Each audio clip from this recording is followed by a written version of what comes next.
Hello দর্শক বন্ধুরা, কেমন আছেন আপনারা সবাই? আশা করছি বেশ ভালো আছেন। ঢালিউডের আলোচিত নায়িকা শবনম বুবলী সম্প্রতি এমন একটি মন্তব্য করেছেন যা পুরো ইন্ডাস্ট্রিতে আগুন লাগিয়ে দিয়েছে। একটি সাংবাদিক সম্মেলনে বুবলী অকপটে জায়েদ খানকে জান বলে সম্বোধন করেন। শুধু তাই নয়, তার প্রশংসায় তিনি এতটাই মাতলেন যে মিডিয়ায় এই নিয়ে প্রশ্ন উঠে গিয়েছে যে জায়েদ খানের সঙ্গে বুবলীর কি এতটাই গাঢ় সম্পর্ক হয়ে গিয়েছে যে তারা একে অপরকে এখন জান বলে ডাকছে। একটি নতুন সিনেমার প্রচারণায় সাংবাদিকদের মুখোমুখি হয়েছিলেন বুবলী ও জায়েদ খান। সাংবাদিকদের এক প্রশ্নের উত্তরে বুবলী হেসে বললেন, জায়েদ তো আমার জান, এমন একজন মানুষ যিনি সবসময় আমার পাশে থাকেন, কাজ হোক বা ব্যক্তিগত জীবন। তার মতো সাপোর্টিভ মানুষ খুব কমই আছে।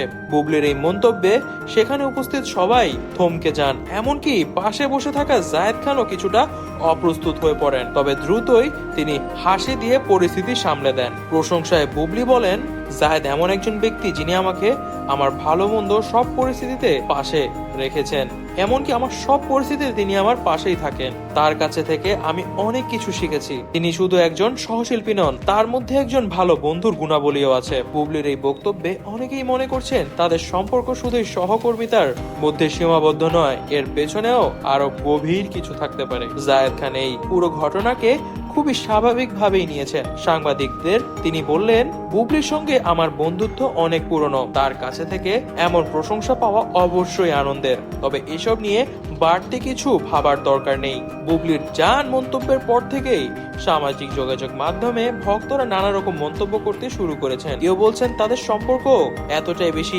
এগিয়ে গিয়েছে যে এখন তারা খুব শীঘ্রই বিবাহ বন্ধনে আবদ্ধ হবেন। আবার কেউ বলছেন বুবলি মজা করে হয়তো বা বলেছেন জান। অনেকেই মনে করছেন শাকিব খান ও বুবলির ডিভোর্সের পর থেকেই জায়েদ খান ধীরে ধীরে বুবলির জীবনে গুরুত্বপূর্ণ জায়গা করে নিয়েছে। তবে এই বিষয়ে জায়েদ খান তেমন কিছু একটা বলেননি। তবে তিনি এতটুকুই বলেছেন, বুবলি যাই বলে সবসময় সত্যি কথাই বলে। অর্থাৎ তিনি এখানে বুঝাতে চেয়েছেন যে বুবলি জান বলে সম্বোধন করাকে নিশ্চয়ই তাদের প্রেমের সম্পর্কের ইঙ্গিত দিয়েছেন বুবলি। তবে দর্শক বন্ধুরা, এই বিষয়ে আপনারা কি মনে করছেন তা কিন্তু অবশ্যই আমাদেরকে কমেন্ট বক্সে কমেন্ট করে জানাবেন। সাবস্ক্রাইব করে দিন আমাদের চ্যানেলটিকে। ধন্যবাদ।